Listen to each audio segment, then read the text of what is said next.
Mintu music studio की धमाकेदार प्रस्तुति।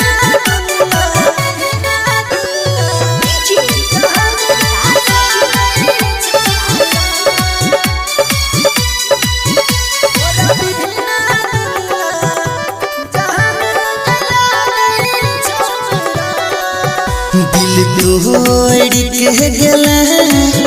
मुँह मोड़ के गेला खाना पीना लागो जहर के समान तोरा बिना दुनिया जान गला गई छोड़िया तोरा बिना दुनिया जान गला गई छोड़िया दिल तोड़ के गेला मुँह मोड़ के गेला खाना पीना लागो जहर के समान तोरा बिना दुनिया जान गला गई छोड़िया तोरा बिना दुनिया जान गला गई छोड़िया।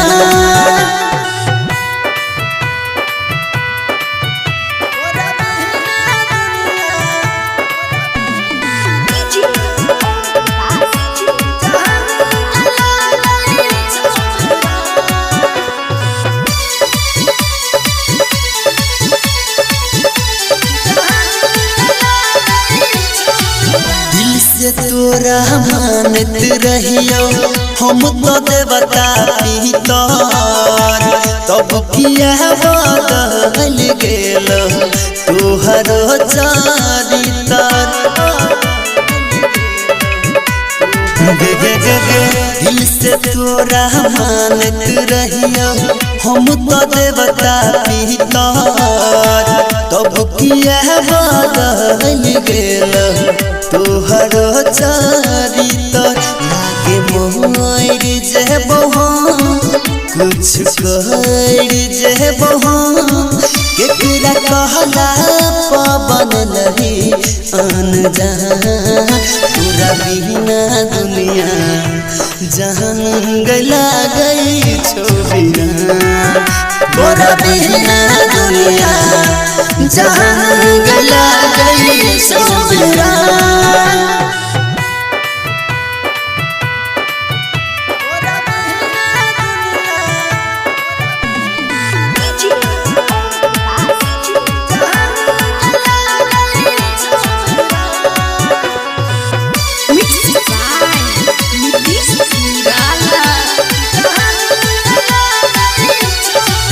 सावन भादो जेना लोड़वा अखिया से बरसे तोहर सूरतिया देखई खातिर दुनु नयनवा तरसे गे जान सावन भादो जेना लोड़वा अखिया से बरसे तोहर सूरतिया देखई खातिर दुनु नयनवा तरसे गेले ही कृष्णा के घर कोना जियत तोहर लभर तोहरा चलते राजस जैतो समसान तोरा बिना दुनिया जान गला गई छोड़िया तोरा बिना दुनिया जान गला गई छोड़िया। मिंटू म्यूजिक स्टूडियो की धमाकेदार प्रस्तुति।